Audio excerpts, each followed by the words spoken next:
The road to hell is paved with good intention. Why is it that the more white, palatable version of this organization is better at helping the community than an actual community-led mutual aid organization? This is what I don't understand. Then you get shut down, you get blocked out, you get seen as someone who's blocking the progress of NGOs, not-for-profits, and dedicate every working hour and minute to doing good. To doing good. Yes, exactly. And if you're not, if you complain. No, lived experience is living experience. And why do we have to be recovered in order to advocate? She said, how dare you call this intergenerational trauma when this is state-sanctioned violence? I was stunned at how ignorant it was. God's like, look, I heard y'all. Like, organizations overwork people to a point where they reach burnout, and they make people think that if you haven't reached that point of burnout, you're not working. Bro, I'm 2 Zoom meetings away from a stomach ulcer. Desirable to you. Like that, like who does that serve at the end of the day? And this person had the audacity under their breath to be like, I'm not surprised people like you don't know that. Oh, you shouldn't have your hair like that. So this is not professional, or makes it exhausting to navigate this space. And you wonder, should I even be here? You have to honestly ask yourself, is this a social service? Is this social change?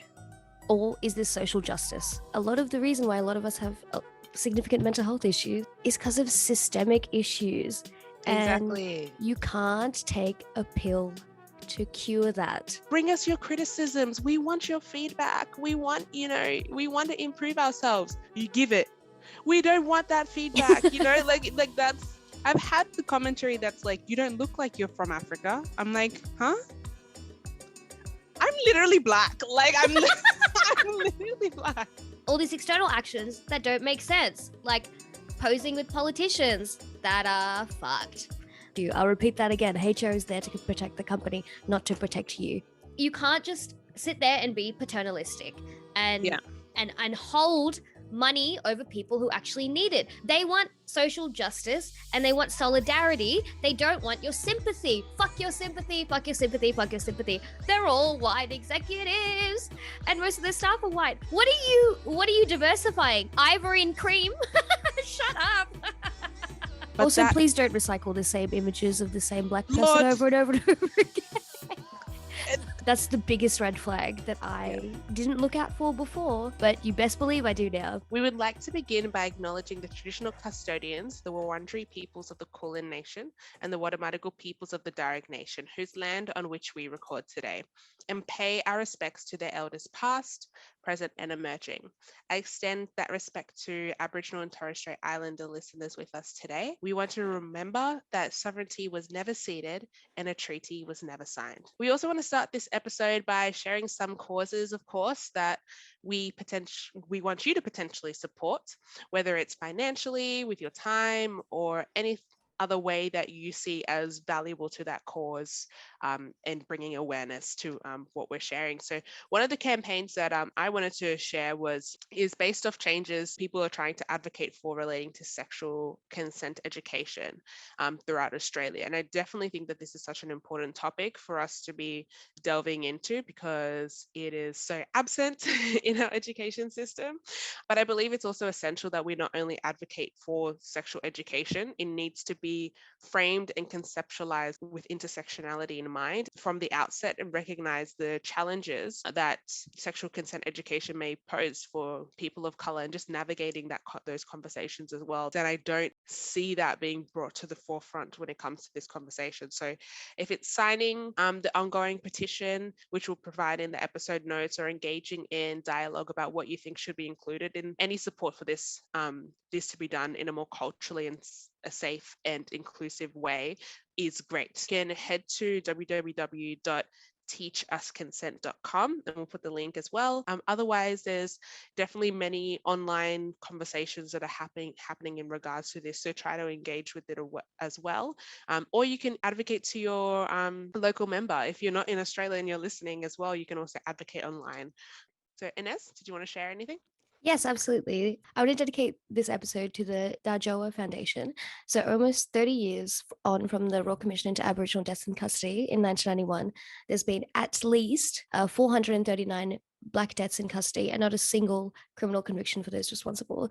Families who experience the injustice of Black deaths in custody must deal with a whole range of procedural, media, and campaigning issues, as well as legal decisions at the time that they are still grieving and they're in shock. And it creates a really big financial strain at an already really difficult time. And families have to wait an average of 3 years for a coronial process. And as I'm sure a lot of you know, that is only just the beginning of their fight to justice. And often a family's sole source of non-government support when going through this process is setting up an online crowdfunding campaign. It's for those families, by the families that know what they've been going through and can provide support. I would highly recommend that you look up the Dhadjowa Foundation. So it's DHADJOWA Foundation, and we will also put it in the description as well. Welcome back to the podcast. Thank you for everybody for returning, or everybody that is a new listener. We have a very exciting episode for you today, and we will be talking all things not-for-profit, non-profit, and NGOs, a sector where you can certainly find many, many, many women of color either volunteering, working, or being the subject of. We're excited to jump into sharing more about navigating this sector as young, talented, gorgeous women of color. This topic will be covered in 2 episodes. So in part 1, we'll be sharing a lot of definitions, some personal experiences, and the struggle of the toxic non-for-profit environments, particularly for women of color. And in part 2, we'll be joined by some very special guests who have extensive experience in the sector to share their thoughts and build upon the first episode on the not-for-profit industrial complex. As always, our podcast is informed not only by our personal experiences, but through extended research. And Angelica and I have read a fantastic book that we can't recommend enough, and it's called The Revolution Will Not Be Funded, which is edited by Incite. This anthology is really, really crucial if you are working in this space, if you're interested in this space. I think it's important to make clear from the outset from our end that our experiences may not be the same as yours, but like that's the whole purpose of the name of this podcast, that there's differences and similarities. So we more than ever really want to engage with you about your thoughts and what we share on this sector, what toxicity is, what you may have seen, not seen, what you think actually helps a thriving environment, whatever it may be. That's really important to us as well when talking about this area. So we're going to get straight into it with some definitions, of course, because I think it's important that we don't get mixed up, because sometimes people think that NGOs, not-for-profits, non-profit, they're all the same thing. The whole sector is complex, and it's definitely evolved considerably over time. In the Australian context, we use very specific terms based off what the Australian Charities whatever, calls a non-for-profit, or NFP for short. It's considered an organization that doesn't operate for the profit, personal gain, or other benefit of particular people. For example, its members, the people who run it, or their friends and relatives. A not-for-profit can make profit, but any profit that is made must be used for its purposes. And sometimes there's interesting lines when it comes to what those purposes may be. So under this umbrella, you also have a charity, which is a non-for-profit set up only to have charitable purposes for the public benefit, and not be an individual, a political party, or a government body. So in some places, non-profits are considered the same as not-for-profits, whereas in many other contexts, they separate the 2 terms as well. So non-for-profit can be thought of as formed explicitly to benefit the public good and operate on more of like a business model. And then we move into the term NGO, so non-governmental organization. And that's considered a voluntary group of organizations or individuals without government affiliation, formed to provide services for communities through analysis and expertise. It's a common view that NGOs are supposed to bring the worries of its communities, citizens to the government, advocate for them, with the tools that they have access to. And that's, yeah. Yeah, absolutely. And this episode is not an education lesson, and these definitions aren't the main focus, but our focus is going to be on the underlying mechanisms and the functioning of these non-profits, not-for-profits, NGOs, this whole sector, and that is seen as the primary means of addressing the social and economic issues or supporting movements that impact women of color like us.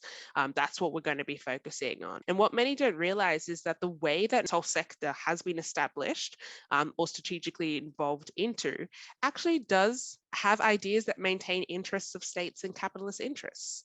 Some people don't want to be confronted with that idea, but I think that's very much the reality. And what I absolutely love about the anthology that we read is that it really strikes and continues this conversation on how the very organizations that we think are serving the communities that we may be a part of or around us to help those that are more quote unquote vulnerable to cope or overcome social issues may be actually regurgitating a violent narrative that derails a lot of systemic change. Social change work that many organizations seem to suggest that they're engaged in is actually not reflected in, one, the outcomes that they produce, and also the progress within the communities that they serve.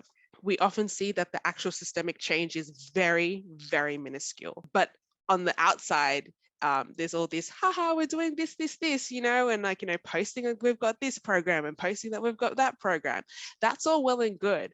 And most of the time that we see that many organizations are just doing this social service type of work and providing a service or program and addressing the needs of the individuals reeling from devastating impacts of our institutions and our systems that exploit them. But what they don't do is really challenge the underlying root causes. This forms a lot of the toxicity that we have, because you walk into some environments thinking that they actually are engaging in a way that can constructively change the issues that we have at the roots, but they don't. And when you bring that forward, you often get challenged. We're going to get into all of that kind of stuff later. Yeah, I think people are also delusional as to what the root causes of a lot of issues are. 100%. A lot of roots of male violence can't just be fixed with an anger management program. The White Ribbon Foundation? Oh, yeah, I well and truly know that organization. And I was just going to say they needed to stay dead, but anyway. They did a whole mess. The foundation that is meant to encourage men and boys to eliminate gendered violence. I'm being so salty. Get ready for more. But what came out was so many of the ambassadors for the White Ribbon Foundation were abusers themselves and misusing funds. People who are abusive will use these places as a front and to promote social good. And it's like, of course, how could I possibly be a racist? I'm with an anti-oppressive organization. How can I possibly be a sexist? I'm a White Ribbon ambassador. And these are things we all have to be very critical of. Yeah, I definitely agree. And what you just shared is essentially what makes these environments extremely toxic for people to be in, because everyone just jumps around thinking that they're doing some type of good, feeling good, like, oh yeah, I'm running this program. Oh yeah, I'm doing this service. And all praise to their ability to help the individuals survive in the violent and chaotic system that we have. But that's just like a mask. So when you challenge the reality of what's actually happening on the ground and the proper systemic change, and whether or not the organizations are actually doing something that isn't, again, minuscule, then you get shut down, you get blocked out, you get seen as someone who's blocking the progress of NGOs, not-for-profits. And that's just such an interesting type of dynamic and paradox that I just find so fascinating, that even myself, I'll be honest, I very much have been a part of that. I've very much, been part of the problem and that toxicity, and I think, unfortunately, it's because when you come straight out of high school and you're like, I want to help change the world, you see these organizations and places as the only locations that you can actually make change. But when you actually get into it and get involved, you really see that, oh, there's actually not much happening. But I'm sure many of you have heard this paradoxical issue of not-for-profits, NGOs holding back from actually addressing the change that we, as those who are more disenfranchised, know is necessary to help our communities that we serve. But a lot of it comes from this fear of losing funding from those who hold the power in most of our communities' wealth, and the risk of losing funding and securing funding in the first place to support communities seems is given so much more greater attention than actually, funding long-term social change. And when organizations do actually try to do that, their funding is limited, they're poorly supported, they're completely undermined. They often challenged by, stakeholders and those who hold lots of power. And this lends a hand into the toxic practices that a lot of women of color really see. And it does a disservice to the communities that we're a part of. Yep, absolutely. I think a lot of the reason why people don't understand the root causes of a lot of these issues is it's quite uncomfortable to think about. A lot of refugee displacement at the moment, a lot of it's due to poor foreign policy and climate crisis done by the Western world, where places like Latin America are suffering because of it. And Indigenous communities are the first ones to feel the effects of climate change first. Another thing that I've always is quite clear is if you raise the welfare, more women will feel comfortable to leave abusive relationships. Not always. However, I do know for a large majority, especially immigrant women who are being abused, not all. This is just a very generalized statement, but I am saying there are patterns in financial abuse and thinking that you just have to stay because you have nowhere else to go. But if the government were to empower these women and provide them with more crisis safety and more ongoing support, I guarantee you so many more women would feel a little bit more empowered to leave. 100%. If you don't get better climate policy and if you don't raise welfare, you're just going to continue to individualize their problems. A lot of the reason why a lot of us have significant mental health issues is because of systemic issues. Exactly. And you can't take a pill to cure that. It's not adequate. And I feel like cognitive behavioral therapy a lot of the time can be quite a parallel to a Yeah. lot of these NGOs. Like, okay, so I know that you're experiencing a lot of racism and you can't really ever escape it, but have you ever tried meditation? And it's the same thing. It's organizations thinking that they can do so much good. I'm not discouraging that, but it is important to remember a lot of these places are paternalistic Yeah. and individual and will not allow you to navigate these systems or even acknowledge that they really exist. Oh my God, what a just so on it. I think what you just the example that you gave of mental health, I often get frustrated as to why we still see literally nothing about racism and mental health. People know, organizations know, governments know that to deal with that, you can only deal with that systemically. But who's going to fund that? And we're not saying that individualistic approaches to a lot of these issues is completely horrible. However, if if you're not even acknowledging that the systems exist, there's no way you can navigate them. And I Yeah. think that's the same problem that we have had.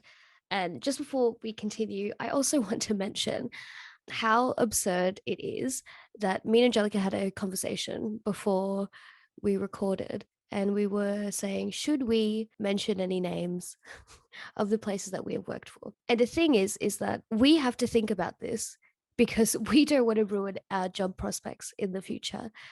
As much as we would want to work in an anti-oppressive framework and work in organizations that really mean a lot to us, the reality is that might not always be true. So we have to protect ourselves by taking out names and being not very explicit about where we've worked. The thing is that these things have happened to us. We have every right to call it out for the sake of employment and future safety. We are choosing not to, out of fear, not out of anything else, out of fear.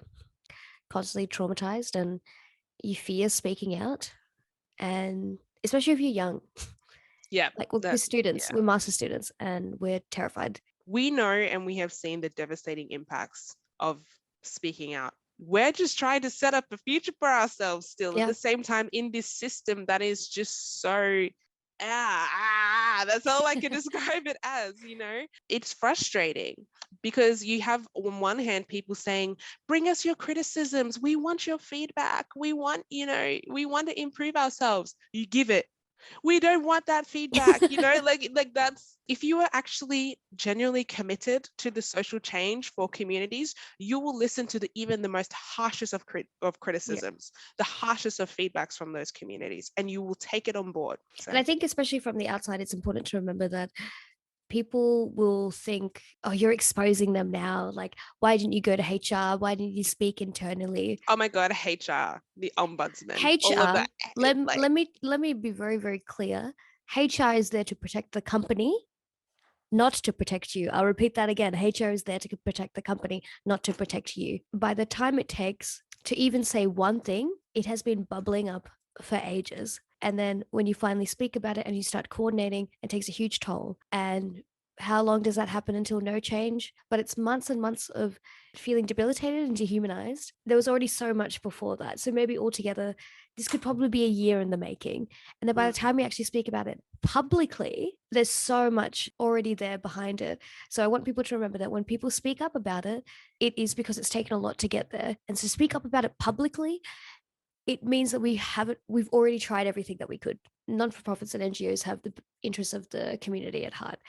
And I think, yes, it is true, but it goes without saying there's a lot of toxicity that can be experienced by women of color. It's because we can see that it's inauthentic and it's disingenuous. Yeah, most of it is about policing and just wanting to propel capitalist interests.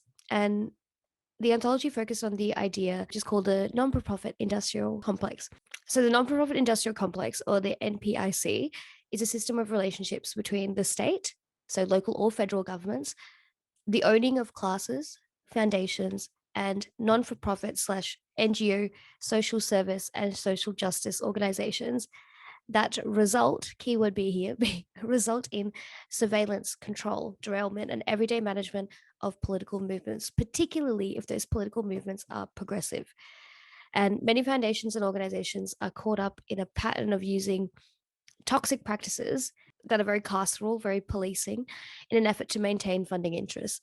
So, what happens to the social movements that we are trying to fight for? Well, a lot of our institutions use non for profits to monitor and control the extent to which economic, social, and health issues are addressed through funding and divert public monies into private hands. The energy of activists and advocates is subdued instead of supporting its full capability. Perhaps you've been in an organization where the power is focused not on addressing the social challenges at heart, but instead shifted to heavy corporate management. Grassroots organizing and activism movements that highlight the human rights of the communities being served are rejected in the corporate model because the corporate model masks exploitative work practices through philanthropy. Look, fundraising is not a dirty word, but it is the problematic nature of philanthropy that gets to decide who needs money, who is vulnerable, and how we get to distribute those funds to you without your help or consultation.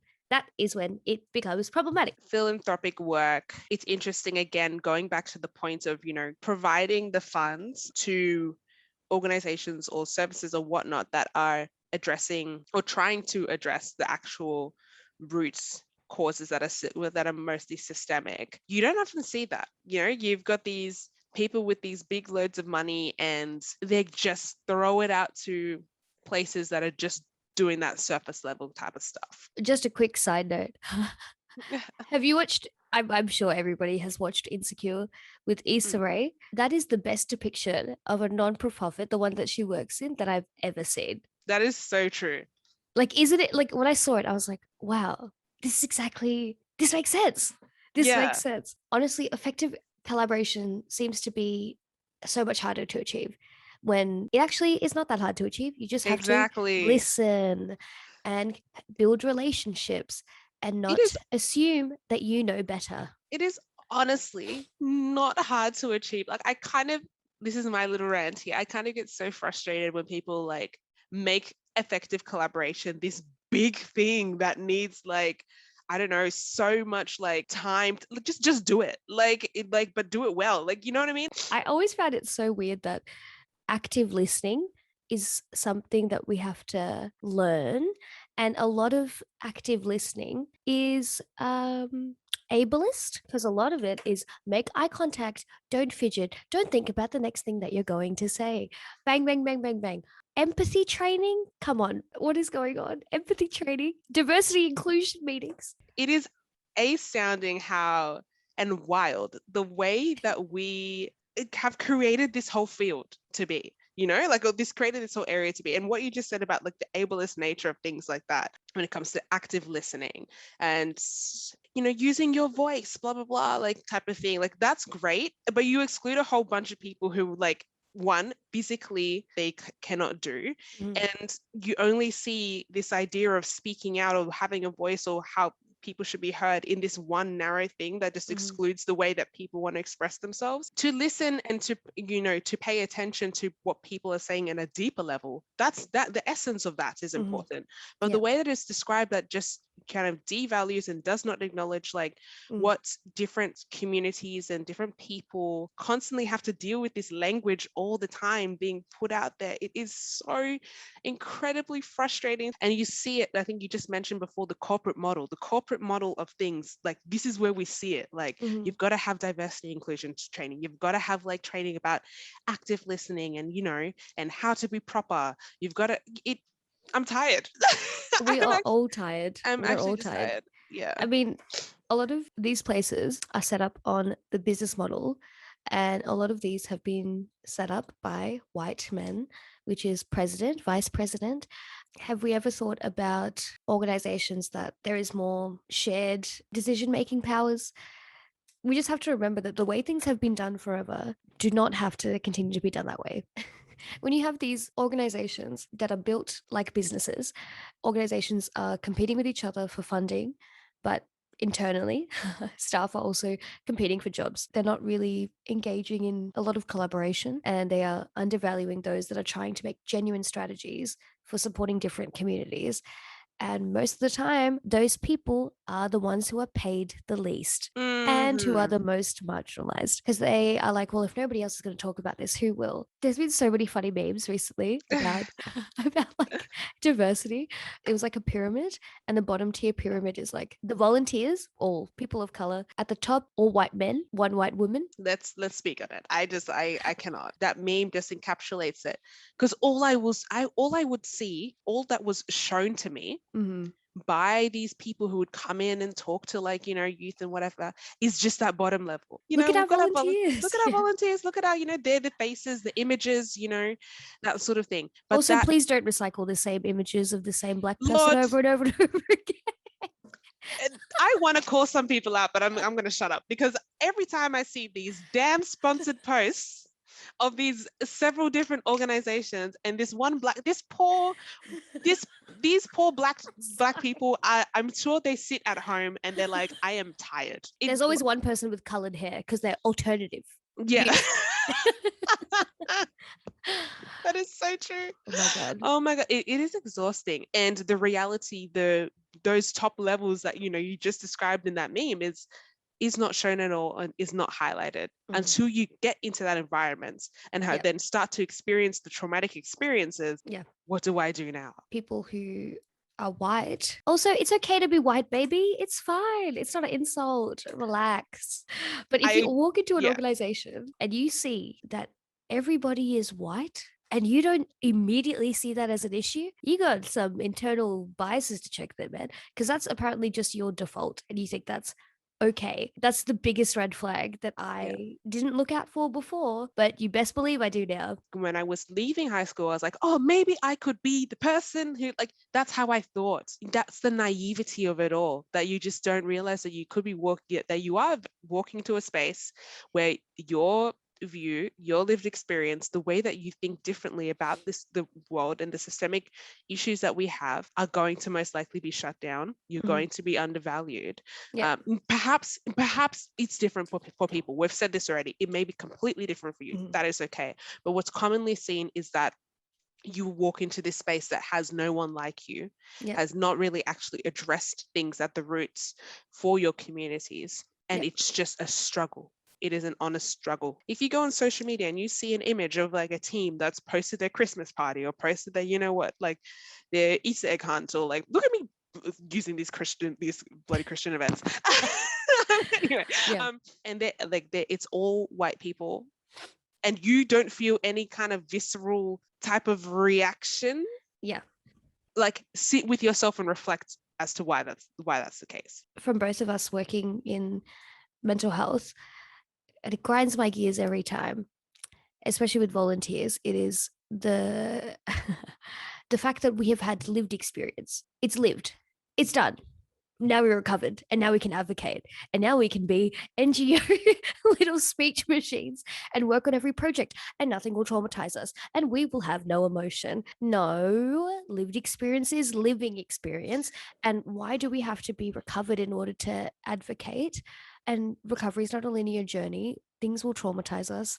A lot of these places will. It is living experience. And the notion that you have to have recovered from what, racism or recovered from, you know, if people have experienced homelessness or poverty or sexual assault, that they just wake up one day and it's completely okay and then they're back to being fine.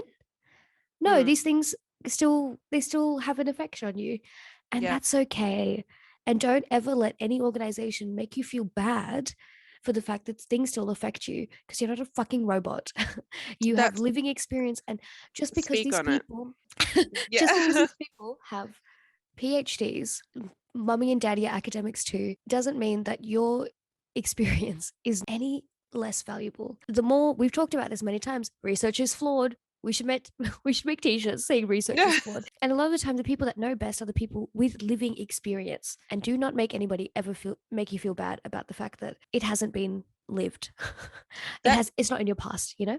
I cannot even, I'm so glad you brought this up. It only occurred to me last year when someone sent me something, an advertisement for a role, right? It was earlier in the year. It said they were looking for someone with lived experience in a specific mental health like area. It only dawned on me at that point that I was like, hang on, I am actually living that still.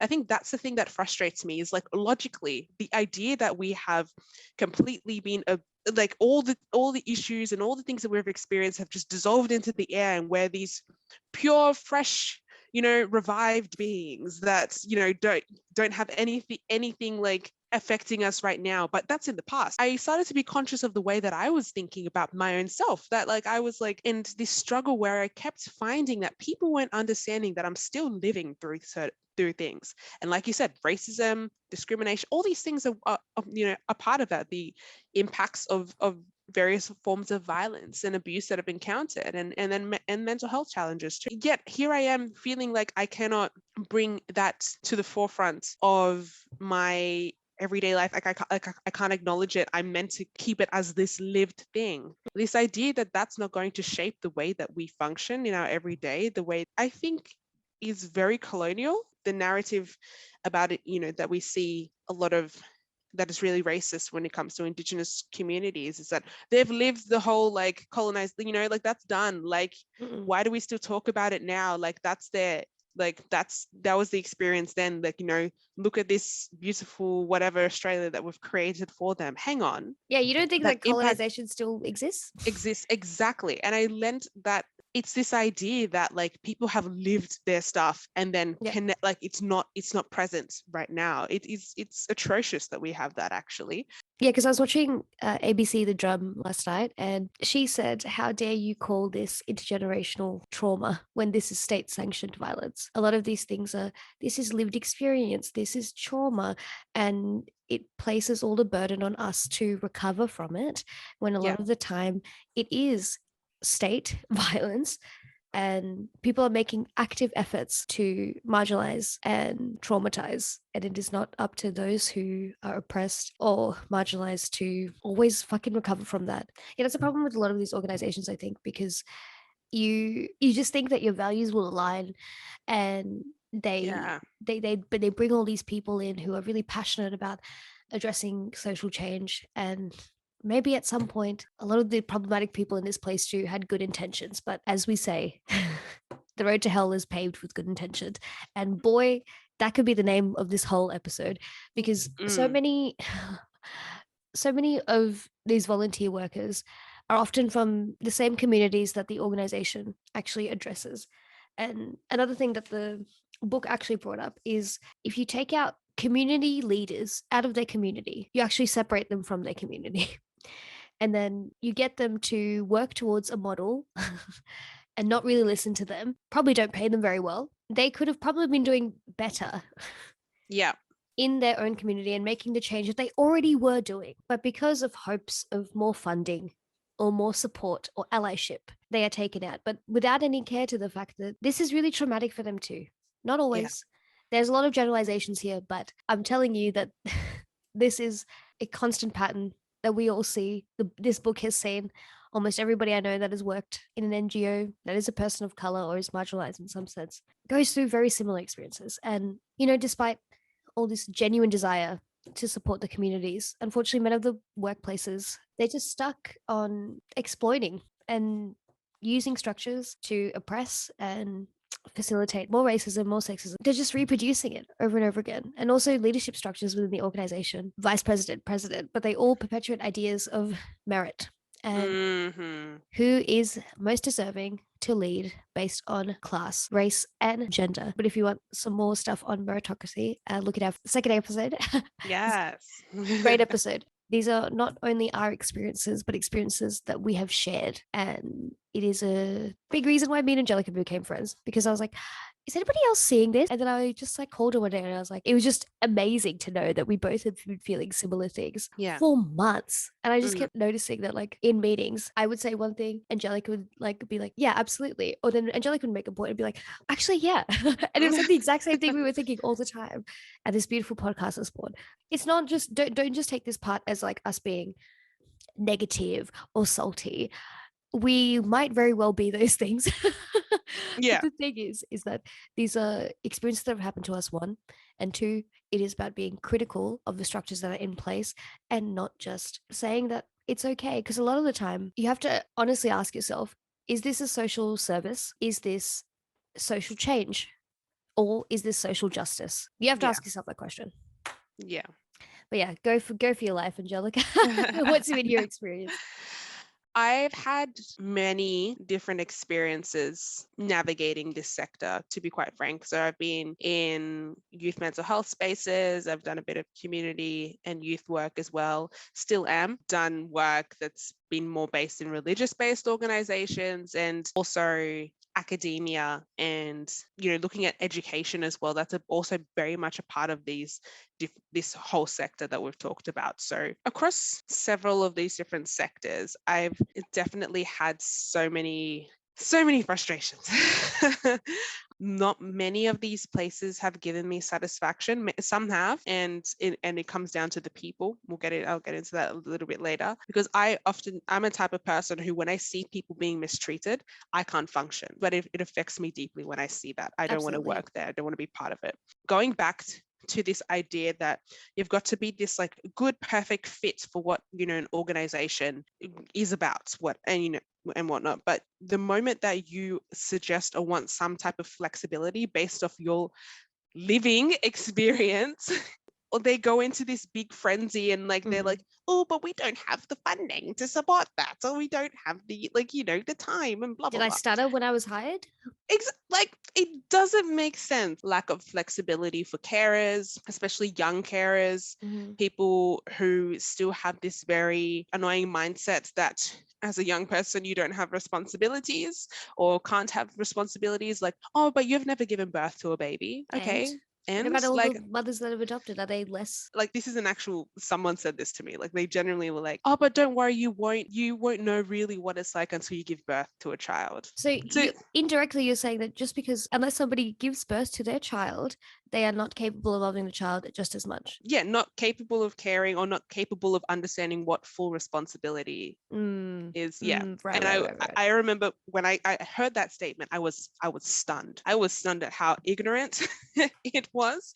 That was just one experience that made me realize the inflexibility that is given to young carers in the workspace, and ironically more so in the NGO space as well. Then there's the idea of being overworked, and this woo God almighty, Jesus Christ, oh my God, how many times can I say God?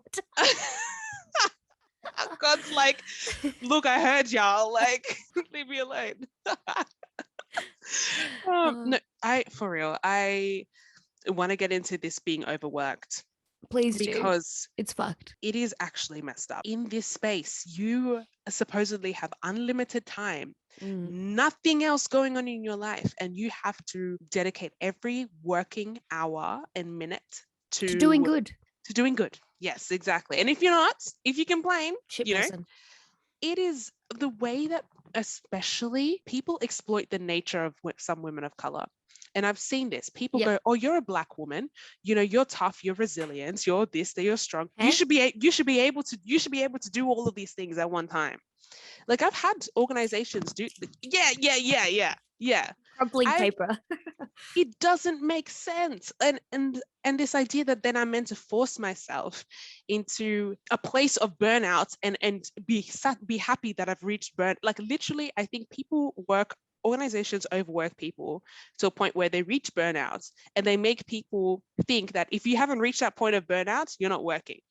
Toxic productivity. We love to see it. Now spaces that I'm in, and environments that I am in don't function like this, but there will always be an element, I think, everywhere we go in this sector, that if you're not working hard, if you're not pushing to a limit where you're exhausted physically and mentally, then you're not doing the work. I feel like I can't sleep. I can't, my heart will be racing. And all these physiological things I'll be experiencing are impacted as well. And then, again, navigating this space, being someone who goes through severe period pain, I cannot generally work because I am on the floor. But you're expecting me to overwork myself in a time where I physically cannot do that. That is actually sick. Bro, I'm 2 Zoom meetings away from a stomach ulcer.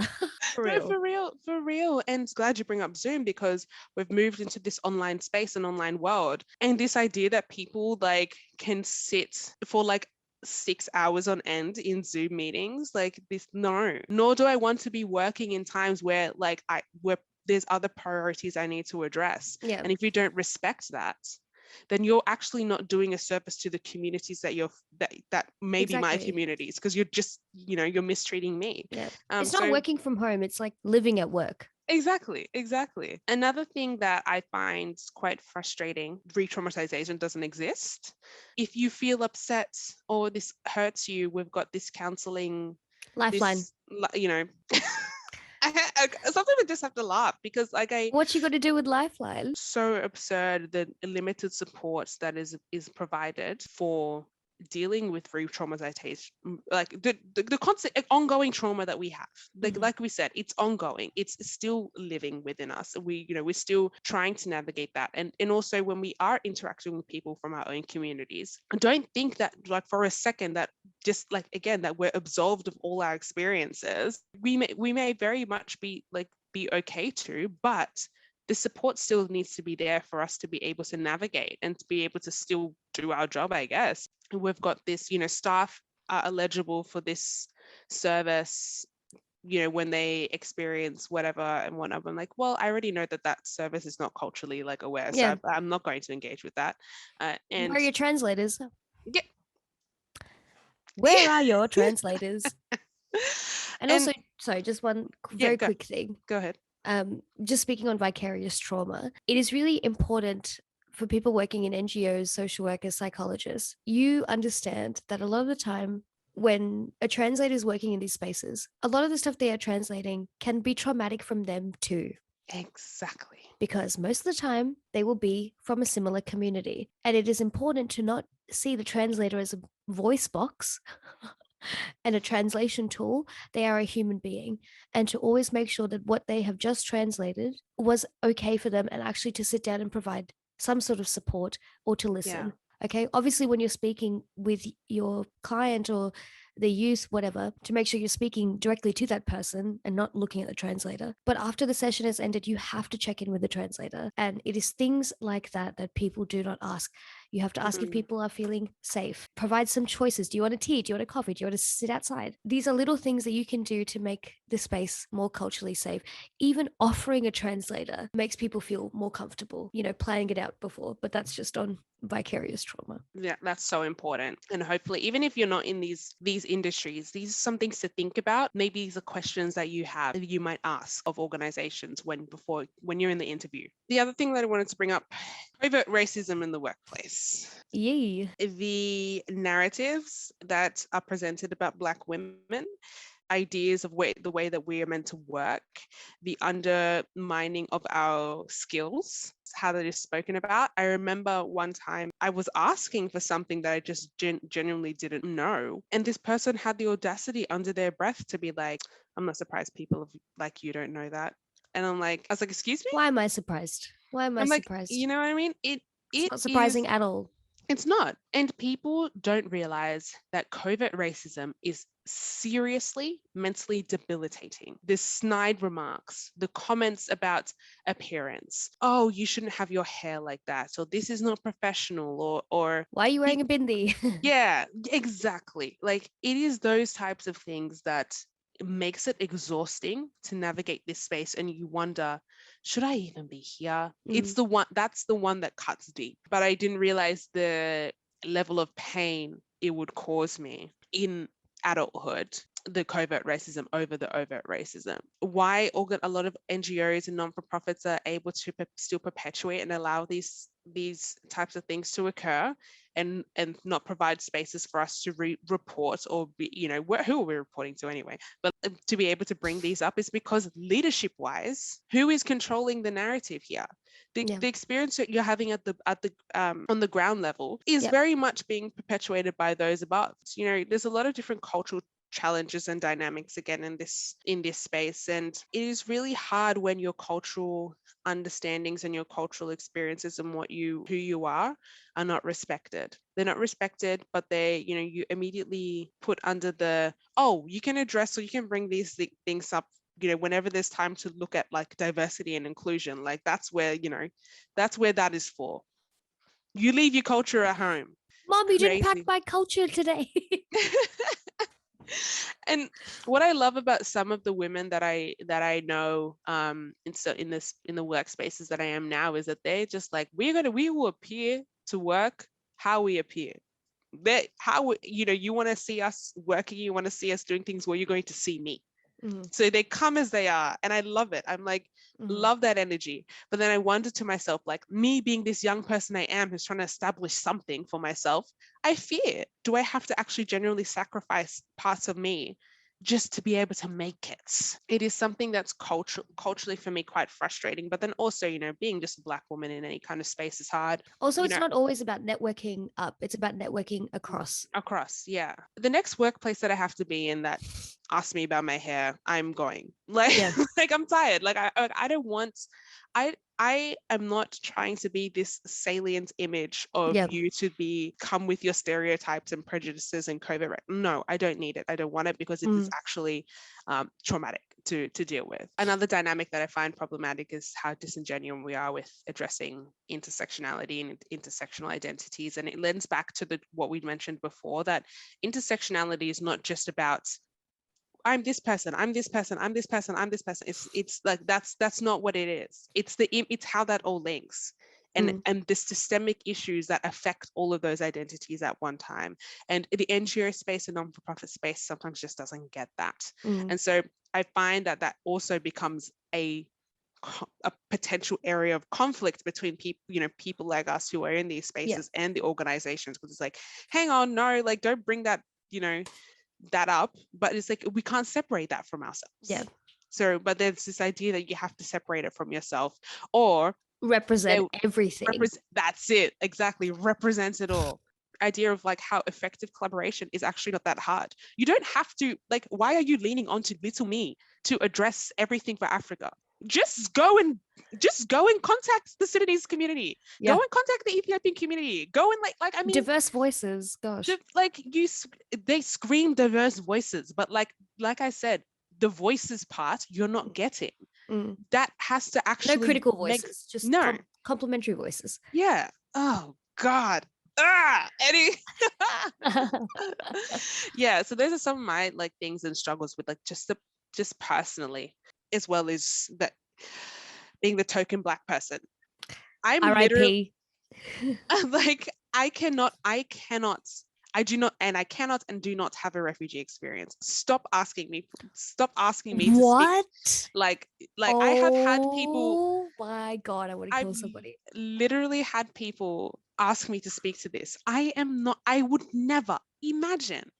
That is actually disgusting. Why would I do that? I actually cannot believe that, but I can. But of course I can. Yeah, exactly. That's the thing. It's so absurd, but we see it. And So I've had people ask me to speak to that. I'm like, no, I'm literally a second gen migrant. I am like, but also I recognize what these are. I've really come to know that a lot of the organizations I've been a part of in the past see me as this person who's this Black woman who's done all the education, who's done most education, has supposedly triumphed over all obstacles and is doing, is here now, a master's student, prospering. And that's the image that they want to project. That's the image of the Black woman that they want to have.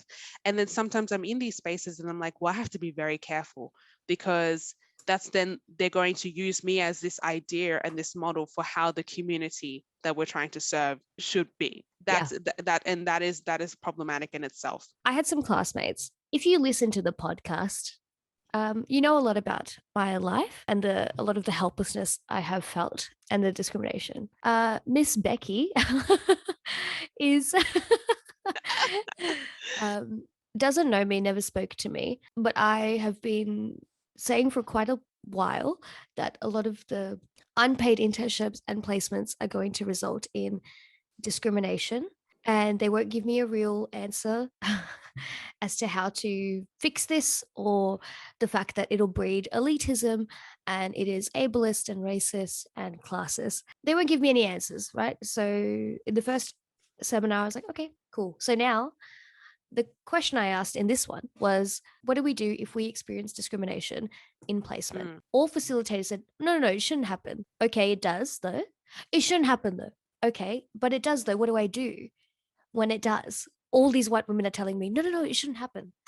I don't care if it shouldn't happen. Maybe it shouldn't happen to you. It happens. It happens. You don't think that people with neurodivergent issues or people who are visibly different are going to experience any kind of discrimination? There's nowhere for them to go. They just said go to HR. Again, HR is there to protect the company. And why would I go to HR when I'm student placement? So my friend sent me a screenshot of other classmates saying, Inez has been asking a lot of weird questions. Sorry, isn't social work about advocating for equity and bringing up people who are less privileged than you? And quite honestly, I know that I will be okay. I have 700 years of volunteer experience and connections. I don't care about that. That's not the point of social work, is to be selfish about what you are. You have to call out shit and be critical of establishment, even if it is the course that you're doing, even if that is the thing that'll get you accredited as a social worker. You need to be critical of it. That scares me, because these people are now villainizing me for asking questions about equity. Becky says, well, where I see the most racism, so it's so funny to even say out loud, where she's sorry. Look, where she sees. This is the type of thing that will just make me walk out, like, and I'll just keep walking the street and just like come back and slap someone, because I like, what, where I see racism. I'm not even in this group chat anyway. Where I see the most racism, new migrants, and Inez is educated and speaks English and doesn't have an accent, so she wouldn't have experienced discrimination and doesn't. Because I see the most with people who are actually from the subcontinent. Hello, where do you think India is? Hello? What? The thing is that I have experienced discrimination, police brutality, and just so much trauma before I knew English, while I was learning English, and also now at a master's level. And the fact is that now, because I've become, we've become this symbols of meritocracy, that if anybody can do it, look at them, Yeah, exactly. Fuck that. You don't think we still get discriminated against? Maybe nobody's calling me a packy on the street anymore, but it doesn't mean that all these things don't still exist. And when we do try to advocate for change, not just for ourselves, because what is the point of living and being in these spaces if you just do it for yourself? That's not the point. You have to do it for others and people around us, and bring people up with you. And if you do that, you're villainized, and you said, why do you care about? You're already there. Yeah, I am not your symbol. We're not symbols of your meritocracy. We are not. We're not to be put on a pedestal. And this is the thing, like, when you have one person who They could be of any kind of cultural background. All of us get compared to this person that like, okay, the Africans have to be like this. The Indians gonna have to be like this. And it's the same if it's someone else. Like, oh, if this Black African person is excelling, is triumphing over all their, adversity and like all people then who are ethnically diverse have to be like that. We'll just come back after a little break. So we're back after a little break. I have now side parted my hair for those who are watching on the video. I'm very self-conscious about it. Yay! But it's okay. Difference is new. Similar differences. Yeah. Once again. But yeah, we'll just pick up where we left off. So Angelica has spoken about a lot of the struggles that we see in a lot of these places. And for myself, I have also done youth mental health, and I have volunteered for human rights organizations, research and academia, drug and alcohol, sexual health awareness, and a lot of it in social work. The common frustrations that I see are, number one, tokenism. For those of you who don't know, it is not treating somebody like a real human being and just as a token to make your organization look better. And I think the majority of the issue for a lot of these organizations is a lot of the paid staff are white. But the further down you go down to volunteers, they are all people of color and are diverse. And so when you're getting into an organization and you're introduced, you think that this place is beautiful and really diverse because maybe you are only interacting with volunteers. But the more that you interact with the actual company itself, you realize most of the executives are white. They have no real empathy for you or willingness to change, because why would they? It already works for them, And there's a problem that I find, and I'm sure you would find, Angelica, as well, is that if you are a person of color, woman of color, whatever identity you identify with, you're constantly boxed into only speaking about those issues, as if we don't have other things to contribute. I just have to give it a moment of silence. As if we don't have other things to contribute. And maybe we wouldn't have to be representations if the place was diverse already. And I am seeing a lot of diversity and equity workshops, diversity and inclusion training, but not enough people of color in leadership. And all I keep thinking is, if you want to be a true ally, why don't you fucking step down and amplify a voice that has lived experience and is actually a part of the community, and miss me with your white saviorism? Jesus Christ, every organization that I have volunteered with promotes and maintains white dominance. A lot of that is subtle. It's subtle, it's passive aggressiveness. There's omission of facts. There's no follow through. There's no communication. The more you try to advocate for yourself, it's you have to shout and be excellent. And everything has to come with theory and evidence base, as if evidence and research isn't already problematic. Thank you. Oh my God. You look at a study, and if the limitations are bigger than everybody I've slept with in my life, that's a problem. I think that's a problem. Maybe this is quite specific, but I feel like a lot of the time when there is criticism from the outside, or there is a person of color in that organization that maybe people don't like, or is not assimilating enough into white professionalism, you ask the people of color to be a shield against that criticism. Or why don't you go talk to them? Why is it my job? And if these people have valid criticisms, why don't you actually address those, as opposed to being like, oh, no, look, there's another one of us and they actually agree with us. It's like corporate version of, I have a black friend. It is. Oh my God, that's a perfect analogy.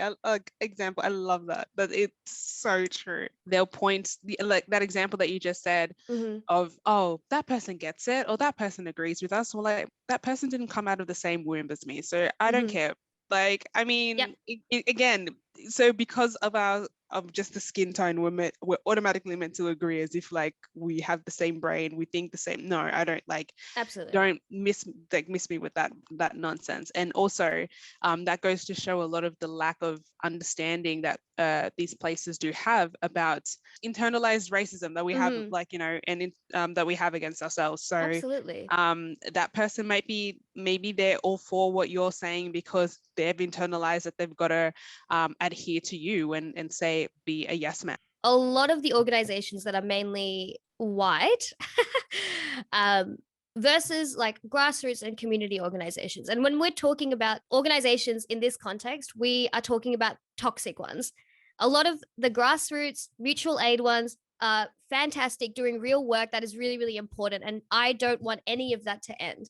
The problem is when white-led organizations will have clients or demographics that are people of color, right? And then there are also community organizations that are already servicing people of color. But more money and more government backing is continuously given to those organizations, as opposed to the community ones that are really, really, really important. And all I think is it really just because the anti oppressive grassroots organization isn't cookie cutter and it's actually part of the community and it's actually anti-oppressive and critical? And why is it that the more white palatable version of this organization is better at helping the community than an actual community-led mutual aid organization? This is what I don't understand. The organizations that do the best with the government and get the most funding are the ones that are more palatable, and that's completely unfair. And if we are ever going to have any real change, we do need to think about anti-oppressive practice and being critical, but I can't think of many organizations that I worked for that follow that framework. Yeah. Well, I mean, this lends a hand back to the book that we read, like this idea that those that are actually for proper social change and doing and going about it in a way where systemically, like they're really on the money, like that's not in the interest of the states or like the interest of the capitalist interest that we've pointed out. Who's going to fund them? No one. Like like they're competing against these big bodies that have these strong relationships with funders. And also, like, this is where it gets really twisted. It's like they use this idea of the success of, like, you know, when you get a grant and when you get like funding, like you obviously have to provide reports and that sort of thing, like about what you've done with the money and XYZ, and you know, you got to make it all like shiny. So the way that certain like organizations are further disadvantaged is that, of course, if you're an organization that's getting all this funding, getting all this money because, again, you fit this mold,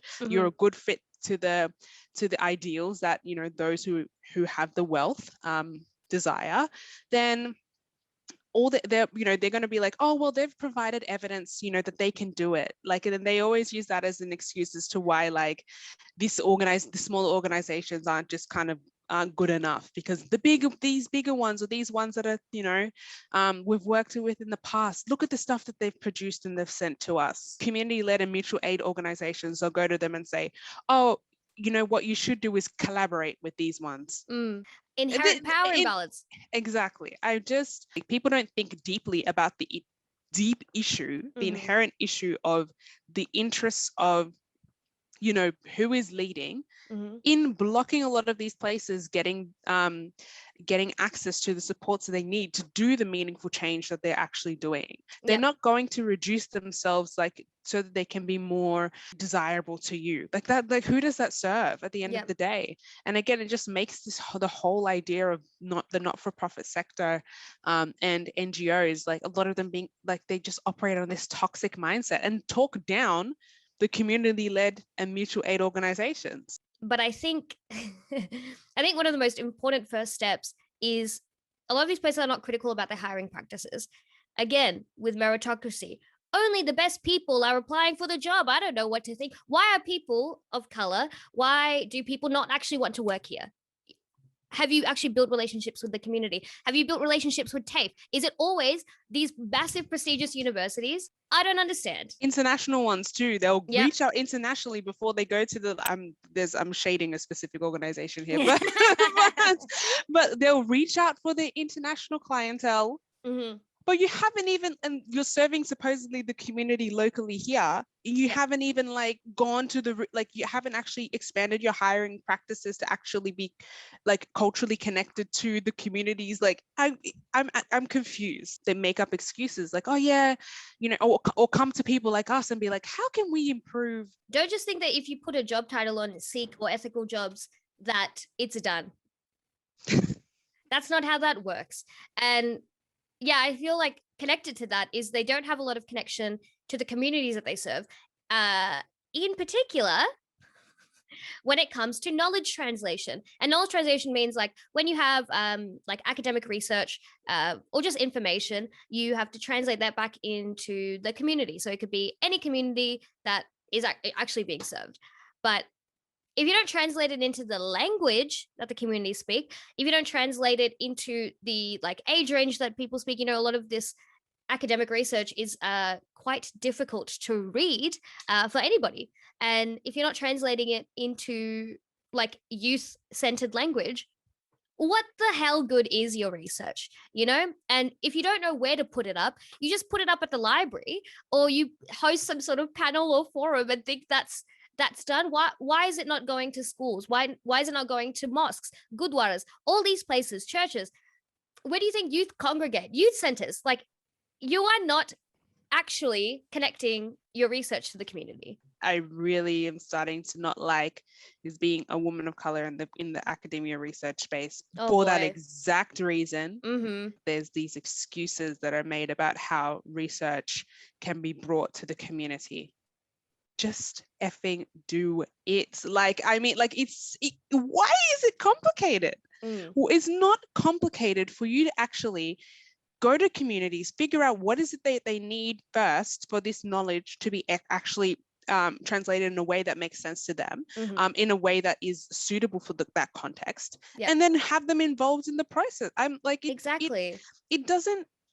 These people who think that it needs like, okay, maybe I don't have enough experience to say this, but like all these excuses about money, like you have to evaluate where you're spending your current money first before you make the excuses about money. Yeah. You know what I mean? So all I think about is a lot of these organizations are like, we're going to shake things up, revolution, let's change everything. Do you think when people are really trying to change that they care about funding? They make shit work. They make shit work because this is all that they want to do.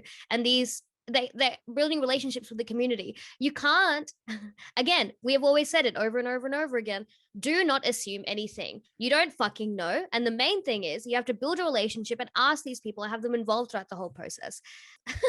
A lot of that also comes down to the fact that a lot of the staff in these organizations don't live in the communities that they serve. They don't understand what is really happening. And on top of that, there's no real diversity in the staff. So there's not enough exposure. So you're not actually exposing yourself to difference. You're just exposing yourself to your office and then the community, which is probably in need. So there's always this power imbalance constantly. And okay, that's a problem in itself, right? But then on top of that, there's no real education and no critical reflection. And the thing about critical reflection and versus reflection is reflection, you can write down, I feel this way. This happened to me today. That is not critical reflection. Critical reflection is actively looking at your biases and digging very, very deep into where they come from. That shit is fucking upsetting, you know? And you have to be in a safe space with a good supervisor in order to do that. And you also should be doing it on your own, whether or not you work in these fields. It's so upsetting to realize that you have all these biases that you need to let go of and you're treating people unequally. And once you actually sit with that fact and get upset over it, let that let that anger and that emotion and that remorse, honestly, guide you to be better. You can't just sit there and be paternalistic and hold money over people who actually need it. Because in a lot of these places, you have to, you know, if you have a project that you want funded, you have to like prove yourself. You have to prove yourself to these organizations. And a lot of the time, it's a lot of trauma. Have you ever asked for an extension at uni? You have to just Oh my God, they want you to spill every single bit of your traumatic experience, and then they Yeah. come with their like one-liner like of, yeah, it's been accepted. Like Yeah. you know what I mean? Like that is actually messed up. Okay, so I know you need this money, but tell me why. And then everybody has to divulge all this shit, and then they get to decide who gets it or not. And I'm so goddamn sick of it. The thing is that people of color and marginalized people, they want social justice and they want solidarity. They don't want your sympathy. Fuck your sympathy, fuck your sympathy, fuck your sympathy. The problem that I see over and over again is if employees of this organization don't believe that racism actually exists in the company, then diversity initiatives will be perceived as the problem and not the solution. And, you know, we can say a lot about diversity initiatives, but you can't just have a diverse council and leave it at that.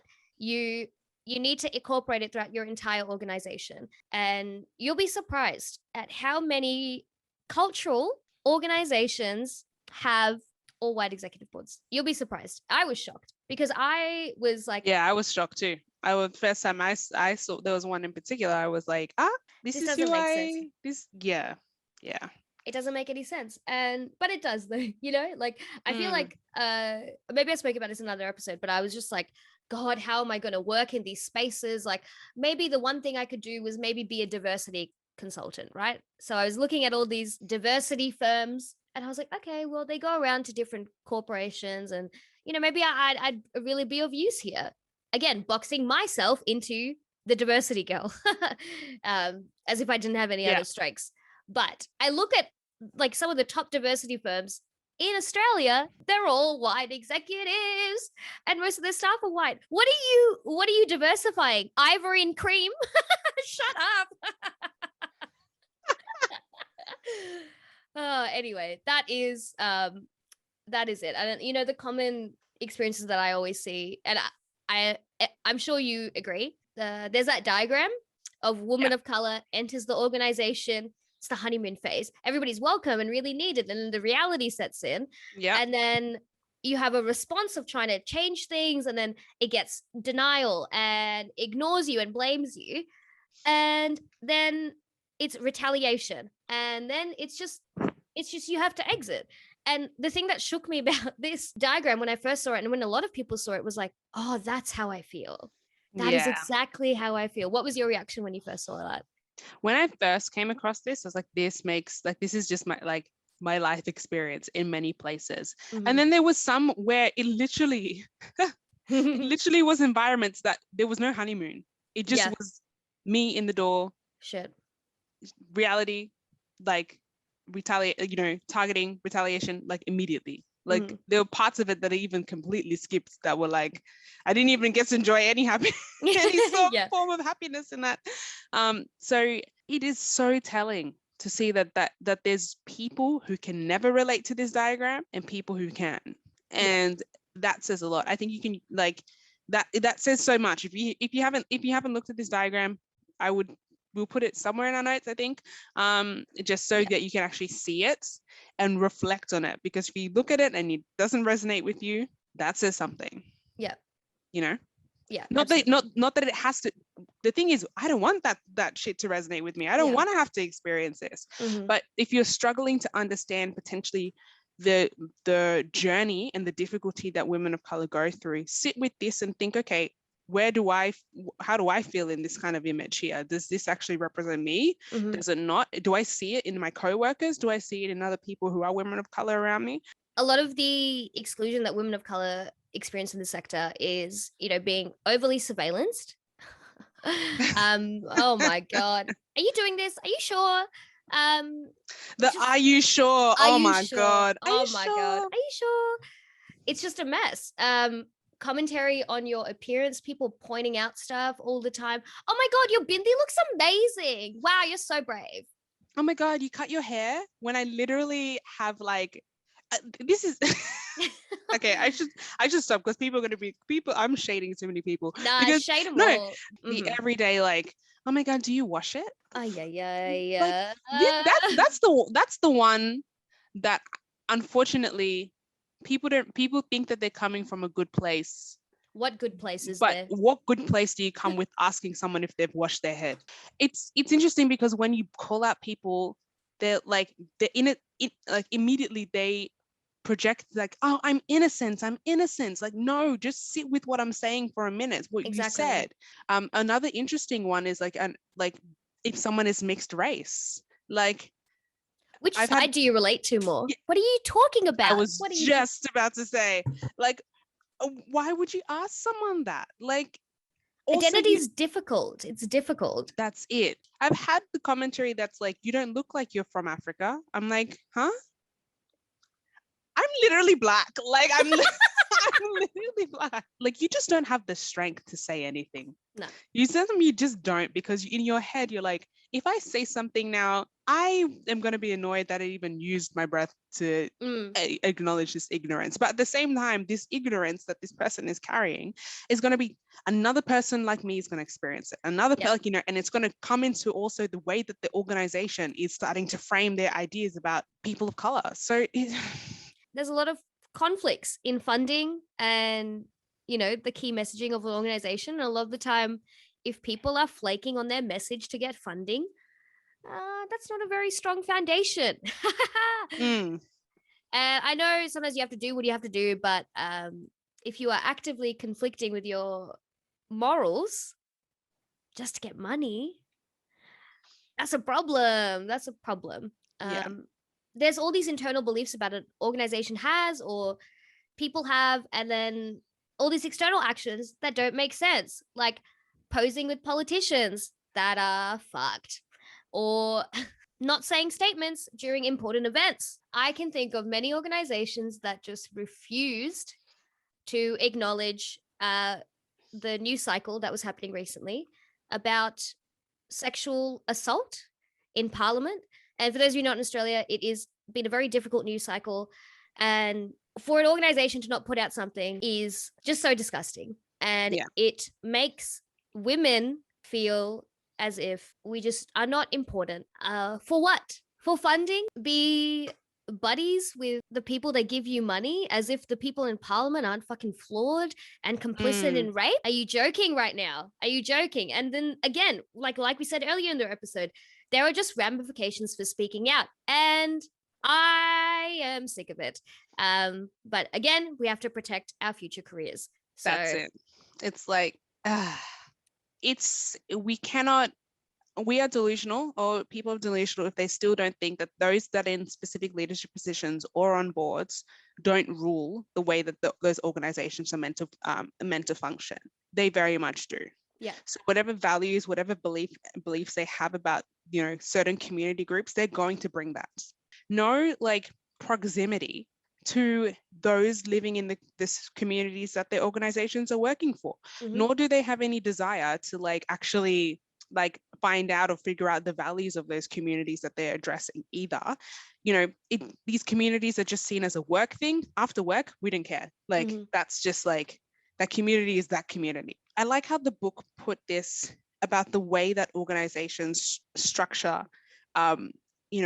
its staff, or the way that it operates to create this kind of false idea that things are getting done.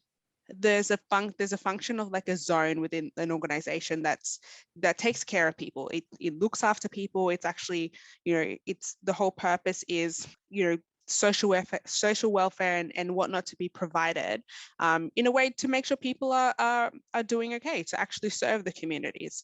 But what this is great and honorable and most of the time is happening, but what we don't realize is a lot of these leadership structures are stopping these workers are stopping people from actually addressing again the root causes of the problems, and masks the whole the inequities that are going on.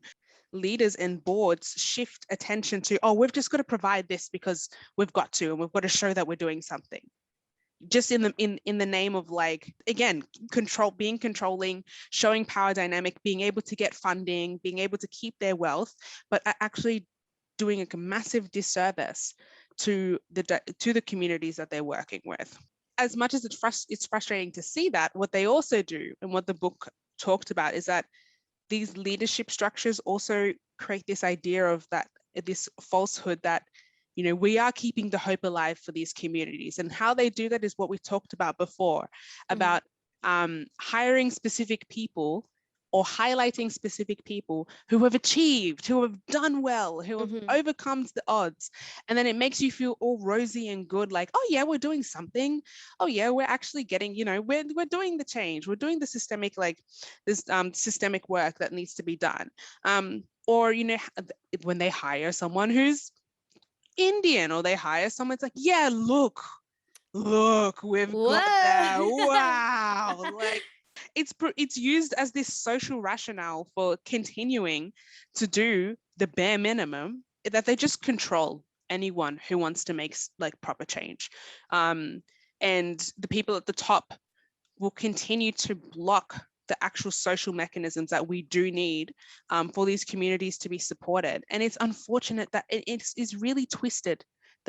A lot of organizations function this way. How do we move from that? I don't have, I don't know, because at the end of the day, people are comfortable with being in power. Yeah. How do you kick them out? The number of people of color on boards is minuscule. Yeah. And, you know, it's this idea of, oh, but they don't apply, or they don't, like, you know, they're not connected to our organization. One, we've been, you know, like severely oppressed and like blocked from even having any social capital when it comes to certain spaces. So of course we don't have the networks to, you know, connect in that space. But also you have your, like, this idea of the qualifications and the skills that are needed to be in these spaces. There's so many internal biases. Like, even when I've seen the way that some like board director positions and that sort of things will be written, and I'm like, you really, really don't want to hire someone who's colored. Just think about everything it takes to even get through uni. One, you have to be in the mental space to actually do it.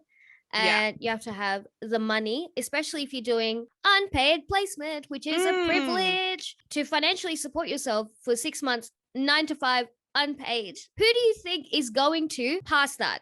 Who do you think is going to make it through that? The people who are the most privileged, and it will breed elitism. And it is ableist, and I will keep shouting it over and over again that this shouldn't be competitive. Sometimes I wonder to myself, how do we reclaim this space? How do we actually reclaim the way that these toxic environments are? Is it even our job? It's like, and I think I've come to the place where I'm like, I don't think it is, because to the labor and the trauma is not what we should be inflicting on people of color who go through these environments. It is not our responsibility. The responsibility I think that we have is that when we project and agree and accept that these systems are okay, that's when we really have to be careful and really have to do the work from our end. But yeah, I'm kind of just exhausted. Hey, like, I don't know about you. I'm just like, I am exhausted. Yeah, I fear the day. Like, now I have so much intentionality of the places that I'm in and the people that I'm working with, which is great. But had someone told me that this was the whirlwind ride that I would experience, like when I was coming out of high school, like, I would have thanked them a billion. Out of, you know, into the working world and or into the volunteering space, all rosy-eyed, and the reality is so different. My work can be meaningful and it can be an important part of my life. It should not be every part of my life. Exactly. And if I can work part-time and get paid well and live comfortably, that's what I want to do. I just want to be able to enjoy my life, and trying to work in these spaces does rid your life of a lot of joy, and you just have to try to find it in other places. So I think if you are experiencing a lot of what we have spoken about today, we understand that it is incredibly difficult and so emotionally taxing, and you will not wake up one day and be a different skin color. It's okay. Just try to lean on your support network and try to navigate these spaces the best way that you can. And also know it is okay to leave. Yeah. It is okay to leave. And a lot of the issues that you are experiencing are systemic, and a lot of the individualized mental health advice of self-care and meditate is not going to work. It can work in the short term, but definitely these are systemic issues. So you're not crazy. You're definitely experiencing all of this. Thank you so much for tuning in today. Is that okay? Yeah. Okay. We'd love to hear all of your thoughts on today's episode over on our Instagram, which we would link in our description. And if you have any stories or your experiences with this sector, it is 100% welcome. And please shoot us a direct message. And we would appreciate it so much if you'd share this episode around and also contribute to the foundations we have shared at the start of the episode. And hope you all have a wonderful day filled with your version of happiness, and keen to see you in part 2 of this topic. Bye. Bye.